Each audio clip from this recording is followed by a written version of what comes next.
never sleeps, pal.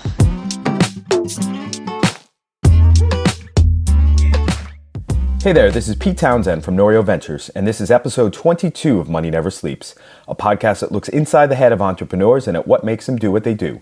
Money Never Sleeps is kindly sponsored by Top Tier Recruitment, a specialist recruitment consultancy in fintech and financial services. In this episode, we talk to Pete Rose, the co-founder and technical director of TEKenable, not the other Pete Rose. TEKenable are an Irish technology company focused on custom software solutions, mobile application development, and IT consulting. This interview was the first time that Owen met Pete, and I only met him recently as well. When I met Pete, and he told me about TEKenable, what stood out to me was the way he talks about driving value from legacy systems. This can be really important to financial services CEOs that feel literally pinned under the weight of their creaking IT systems, but that might not be ready to re-platform. I'm going to ask you if you remember that movie Good Will Hunting, and even if you don't, I'm going to tell you about it. There's a scene where Robin Williams' Sean is trying to help Matt Damon's Will through a big moment, and he just stops the noise and says, "It's not your fault. It's not your fault. It's not your fault." It's almost as if Pete becomes Sean when he talks to his customers and shows them the path to get out of the woods without having to burn down all the trees. Anyway, let's leave Matt Damon to get on with his show, and we'll get on with ours. Here goes. Here we go again. Welcome to the 22nd episode of Money Never Sleeps. We're here at Dogpatch Labs in Dublin. I'm Pete Townsend. And I'm Owen Fitzgerald. And we're here with Pete Rose, owner of TEKenable. Welcome to the show, Pete. Thanks, Pete. Nice to be here. Thank you. I can call you Pete instead of Peter, right? Oh, yeah, absolutely. Absolutely. So I've been called worse. When Pete and I first met last week, I was telling him the story of how I became Pete instead of Peter. Obviously, my given name is Peter, but I was probably about 8 years old, maybe 10, and I was running across the playground, and it was a part of the playground where there was a pavement, and I tripped and I slid across my stomach, probably about 10 yards, and some guy was standing there. He's like, "Who are you, Pete Rose?" Because Pete Rose is an American baseball player, and he was known in the 70s and 80s as Charlie Hustle, and he dived like into third base, and obviously his whole uniform would just be totally dirt. And I said, "No, I'm Pete Townsend." And I'm like, "Pete? That sounds a lot cooler than Pete." And so I stuck with Pete, and that's just how it happened. But there's a lot more to the story with the magic number 14, but I'll leave it at that. Anyway, Pete and I just met last week. Okay, so one of the guys that Pete has on his team is Paul Richmond, and Paul, his daughter also is in school with my daughter. And so that's how we got to know each other. And he said, "Maybe you guys should have a chat." And we did. And we had a very interesting chat. So I said, "Listen, let's see if we can dig in a bit more and have you come on the show." So thank you for coming. Maybe just to get started, give us a bit of the backstory on kind of how you got here and what you're up to right now. Yeah, sure. I'd love to be able to tell you a story about how I was something to do with The Who and Pete Townsend, but I can't. No, I suppose I moved to Ireland when I married an Irish lady. If there's an Englishman in Ireland, there's generally a story a bit like that behind them. Yeah. In 1996, so 22 years ago, something like that. Joined a company called Vision Consulting as a technical specialist, and very happy there, and the internet boom came to be. So I got sort of poached out of there to work for an internet boom and bust business. Okay. Didn't know the bust bit, of course, when we started. That would have been nice to have had a bit of forethought, but no, didn't know that. I was employee number one. There was 3 of us in total, and within 2 years there were 240 staff. We bought a company in Hong Kong. We had offices in New York and London and 40,000 square foot out of Blanchardstown. And then it all went horribly wrong. So the company's name was Digital Channel Partners, and it was lauded in the press, £260 million valuation, 6 months from IPO. There was a little bit of a wobble in the market. The IPO was suspended for a bit. The wobble turned out to be a complete tumble, and the whole thing went through examinership into bankruptcy. Mm-hmm. Very nearly brought myself and a lot of the people in the company with it. And we found ourselves at the end of that entire process with no money, very few jobs in the market because all the other companies, the internet boom and bust businesses had broken up earlier, and all the jobs had been filled up. And we kind of set up TEKenable as a needs must. We had to put some food on the table. We were very lucky. A number of our customers came from Digital Channel Partners, which at the core of that was a very good software engineering business, a good software house business. Mm-hmm. Nick Connors was my business partner, and he was the managing director for Ireland.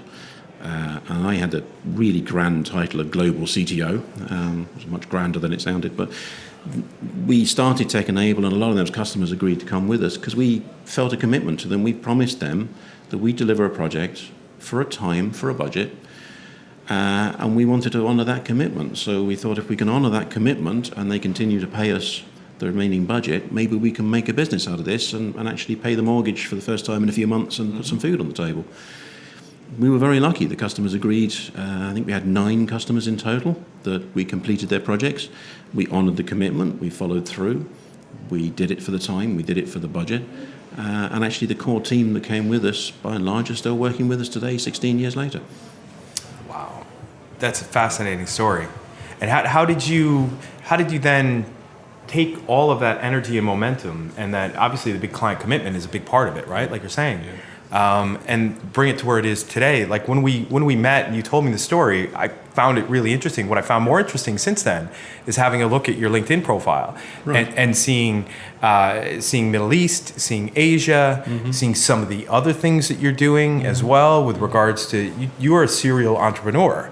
I kind of got that, and that I was really most thrilled out of our connection that we had just on this very small piece of the business that you do today, which is, kind of the way you explained it to me, which was realizing that so many big industries and so many businesses in financial services today are handcuffed by legacy infrastructure and legacy systems. Yes. And there are ways to free them from those binds, right? And deliver some value out of that. And that to me was just one of the reasons why I wanted to come talk to you, have you on the show today.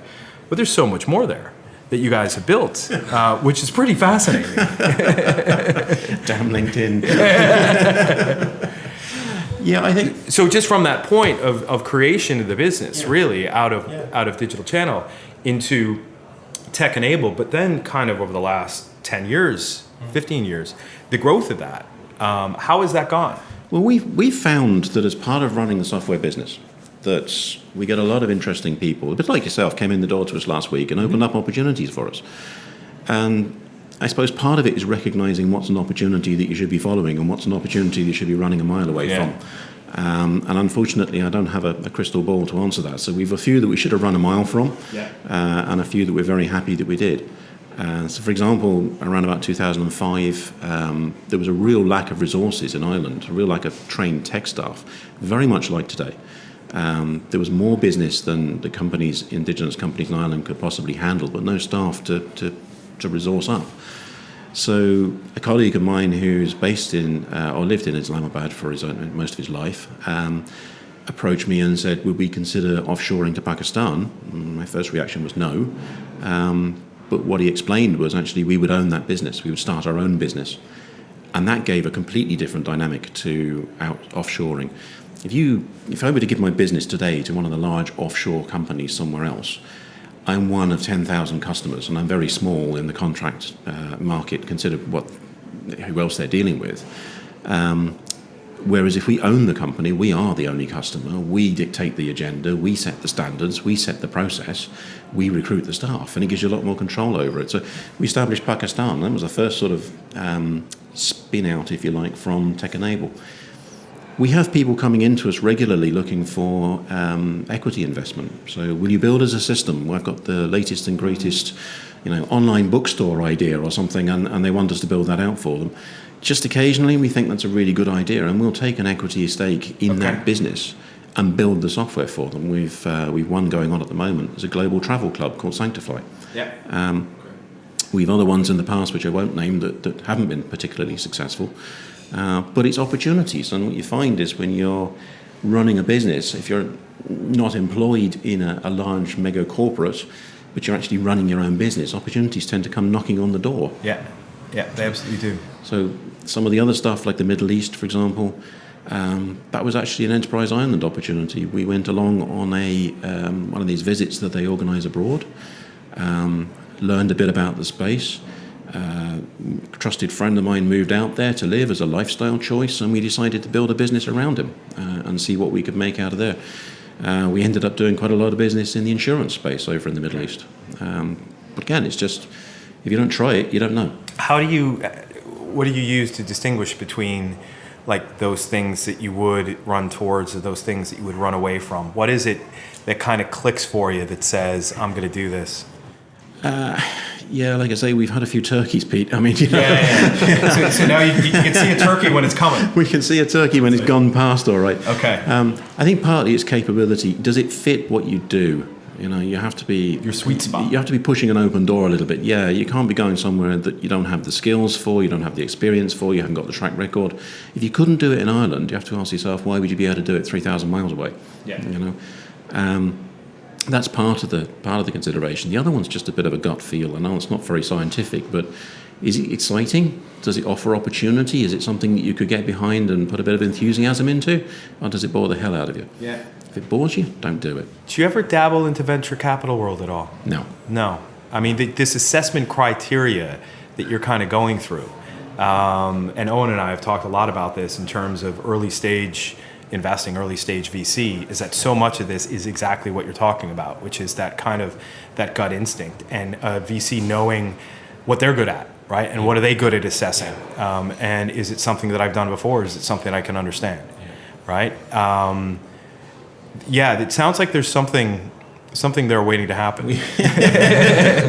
We've done. And you're not the first conversation we've had. We've done a few consulting engagements for venture capital houses, doing assessment of other people's state of readiness, their technology, that type of thing, as a purely as a paid engagement. My view personally is that the VCs want too much control over the business. Mm-hmm. So we've grown TEKenable organically. We've never taken investment into TEKenable. We've not taken investment until recently in any of our product companies either. Well, very recently we took an investment out of Enterprise Ireland to develop a financial services product. But that was to accelerate it. We could really have done it ourselves on a slower time frame without it. You just lose too much control is the sense that I get. Then you could, that's an interesting concept there, is that you can help startups accelerate when they have the right funding to do so. Yeah. And get them moving a lot quicker. Absolutely. I thought you only could go to Eastern Europe for that, but you can go right here, right in our backyard, our back garden. Sorry. Well, you can go to Eastern Europe. I mean, yeah, you know, we have relationships with companies in the Ukraine and Poland, for example, that we work with, and they're really good. They're spectacularly good technology-wise, but you still have to manage them. You know, it doesn't absolve you of the responsibility of managing that process, knowing what you want, driving the developers. Checking the QA, working with the process, you know, you're still responsible. You have to get your fingers right into that pie. If you think you can just outsource a product development to another company, you're very wrong. Yeah, absolutely. And what did you find? I suppose the hardest. It was out of necessity that TEKenable came about. Yeah, although we have never looked back. I mean, you know, it was born of necessity, but it's endured because we really love doing it. And I suspect actually at this stage I'm probably unemployable as in anybody else's company, you know. Too opinionated and too used to making our own decisions, even if they turn out to be bad decisions, and you lose money or get into a difficult situation.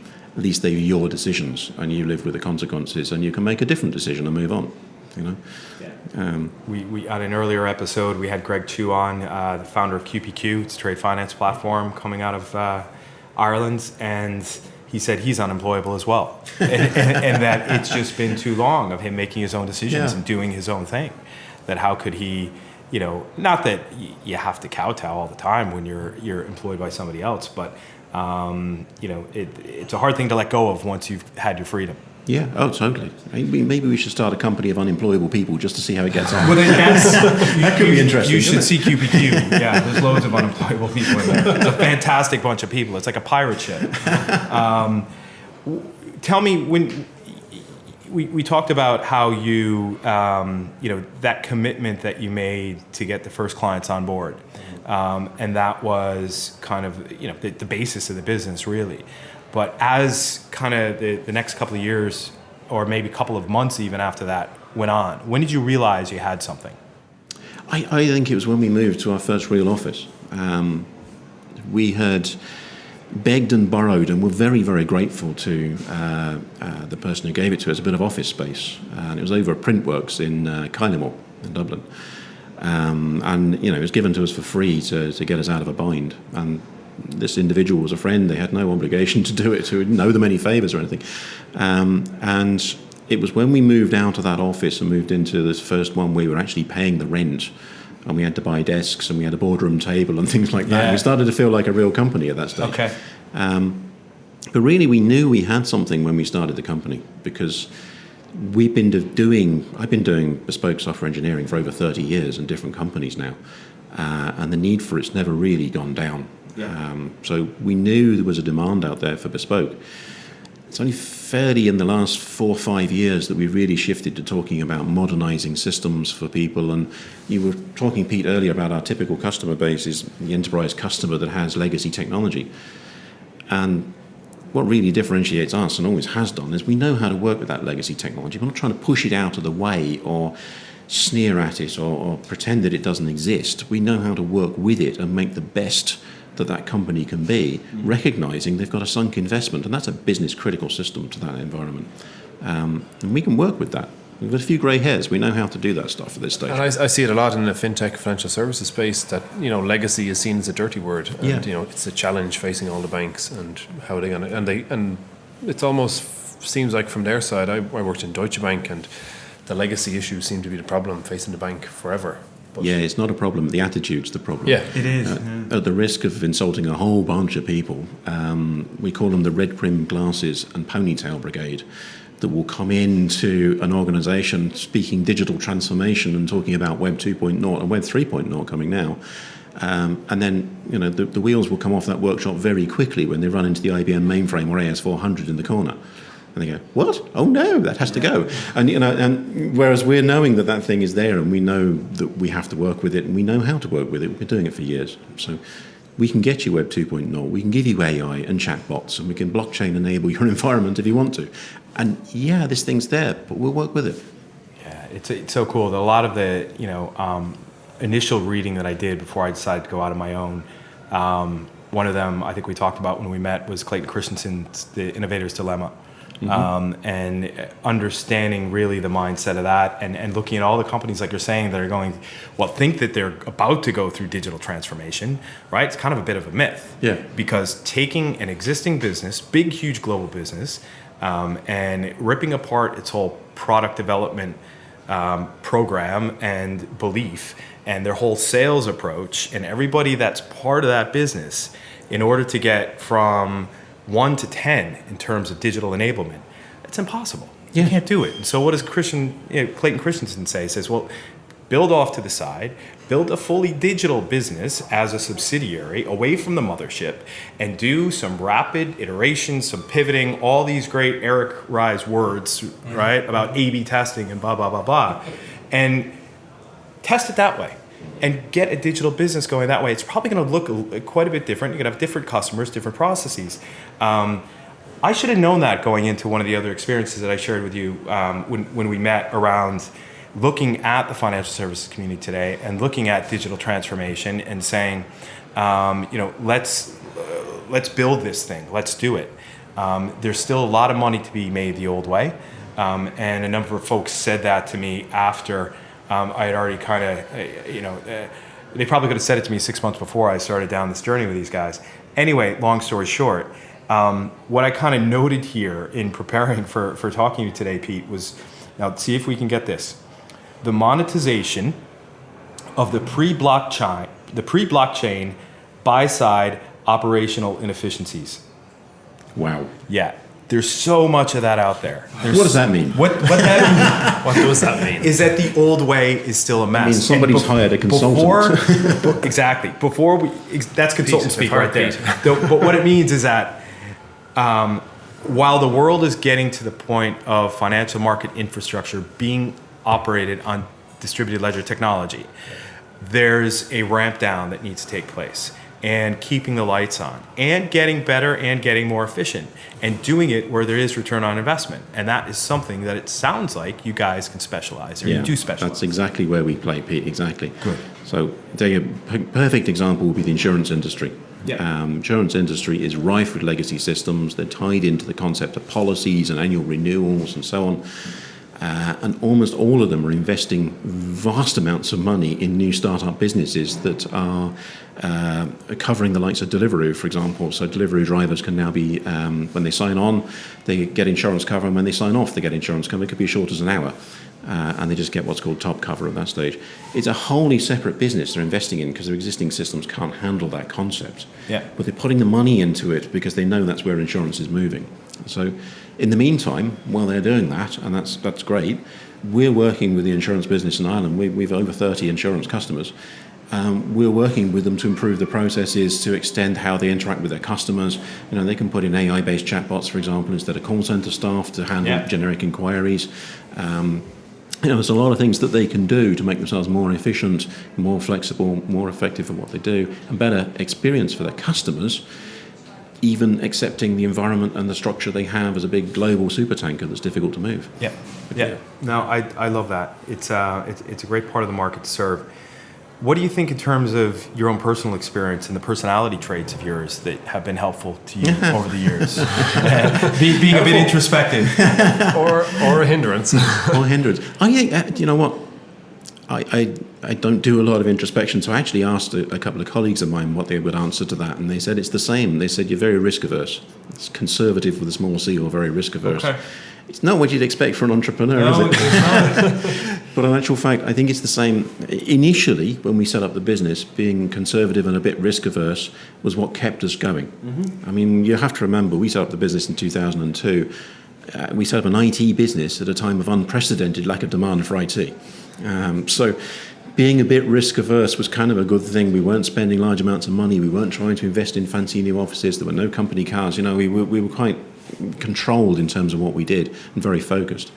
But later on, after the initial crisis was over, being risk averse has actually held us back, I think. So we're doing a lot of things right now that in the last year, actually, that we would have never have done in the past, that is really accelerating us. Okay. All right. But it probably fit, I suppose, that personality trait in some ways to the industries. Being a bit risk averse and conservative would have come across better to clients than, coming out and trying to tell them that you're going to help them change the world, or Yeah, true. I mean, we tend to under-promise and over-deliver. That's one of the criticisms. If you forgive me 5 minutes, there was a number of acquisition attempts of TEKenable over the past few years, and one of them was fairly serious. So we took advice, because it's not something we've ever been involved in before. It's not something we've had any experience of. And a friend of my business partners, PJ, gave us some advice. He looked over what we were doing, and he said, "You've spent the last 14 years or so delivering excellent projects, but not worrying about the business." He said, "That's great, because it's given you a huge customer base, it's given you a very, capable business, but you need to now focus on running the business." Mm. So we hired a CFO, we hired a finance manager, we've engaged a marketing consultant, we brought in a sales consultant, we've hired a new head of sales into the building, we brought in new skill sets into the business that we never had before. And that was a big jump of faith, because that cost a lot of money. But it's the best thing we've ever done. It's returned it in spades and really quickly, especially the finance. How did you know which gaps to fill? It was fairly obvious when you stood back and looked at it, Pete, because a lot of the things, so for example, finance I was doing, I'm a technical guy. I'm not an accountant, but I was raising invoices and chasing credit and organising invoice discounting and worrying about cash flow and doing projections on spreadsheets and stuff, and taking a lot of time away from what I should have been doing, which is worrying about the technology and what our customers needed. And plus, I was no good at it. So,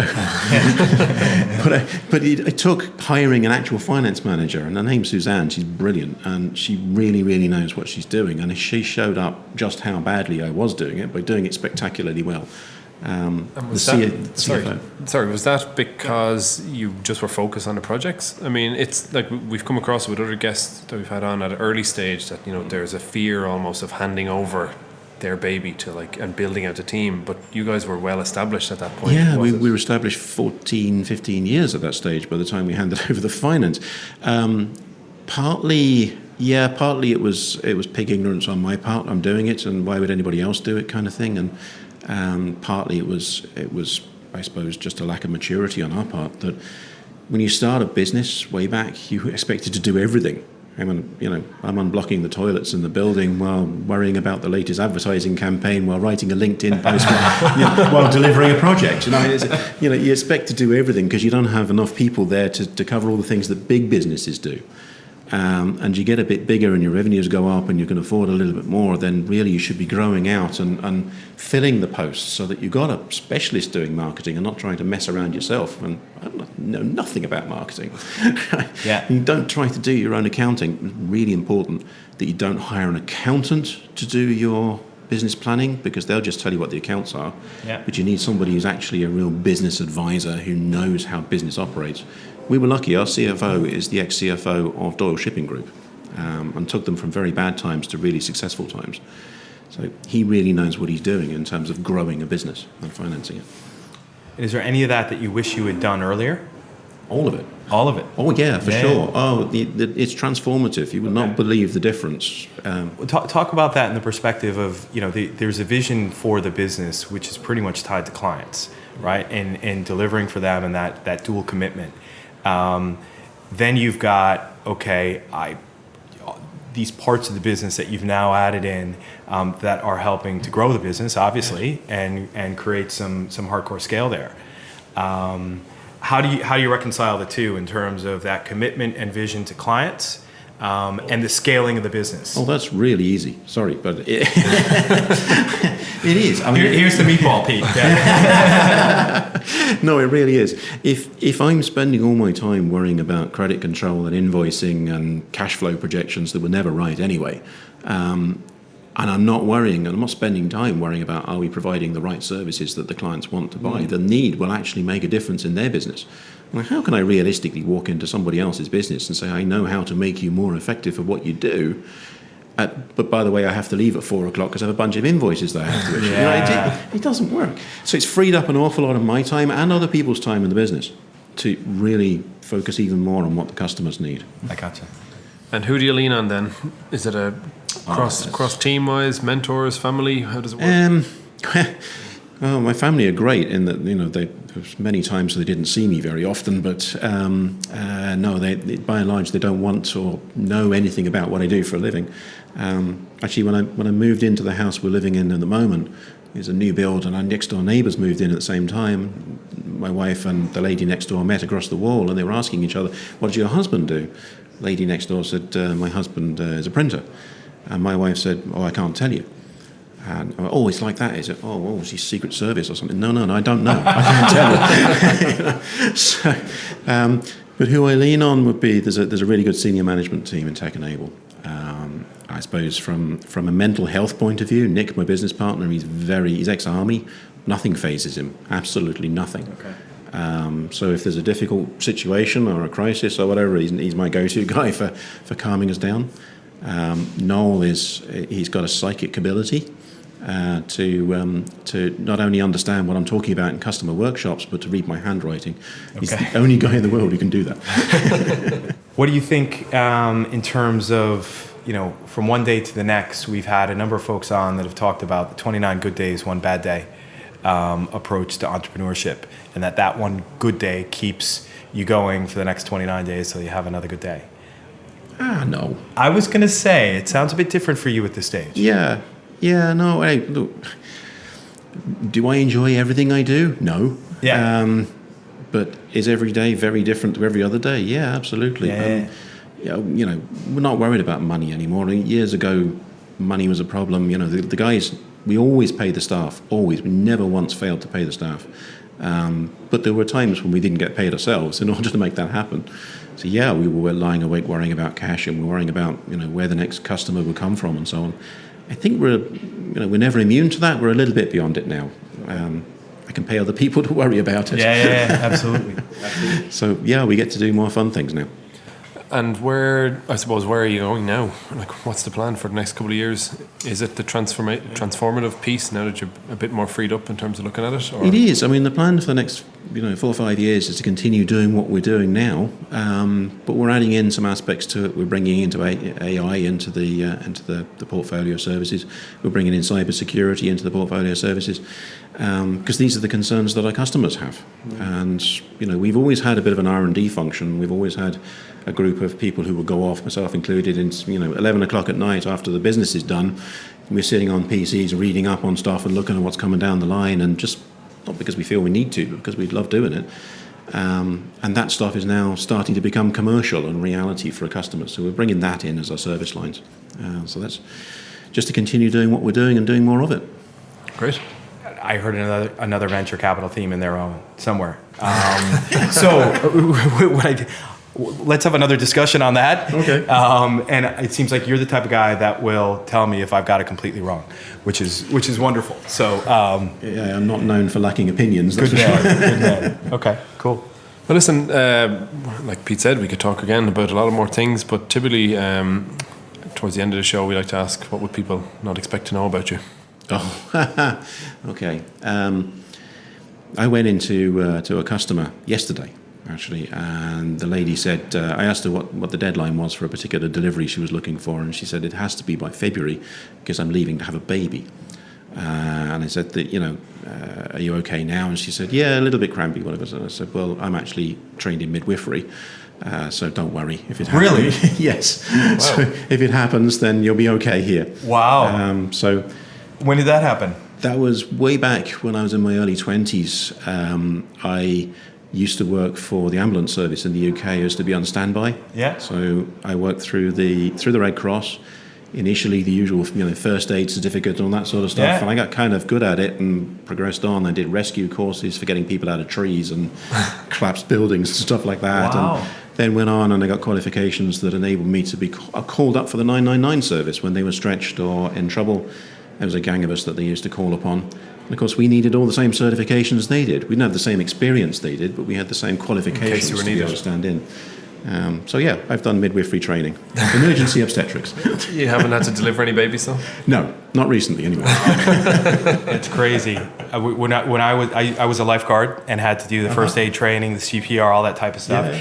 Then went to do the first responder training, which included a short instructional. Well, you got to learn this about delivering a baby.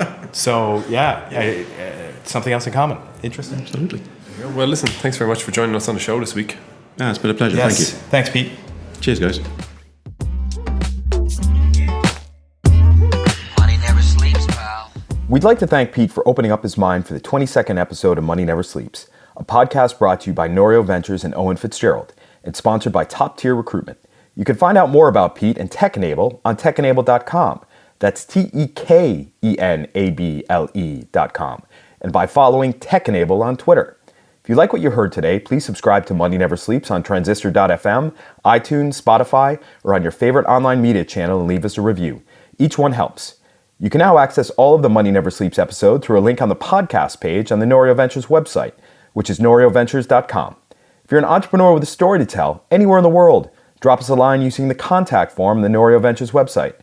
We'd like to thank Conan Brophy from Create Sound for recording and editing this podcast. Thanks to Dogpatch Labs for hosting us and for their unwavering support of the startup community in Dublin. Till next time, thanks for listening. See ya!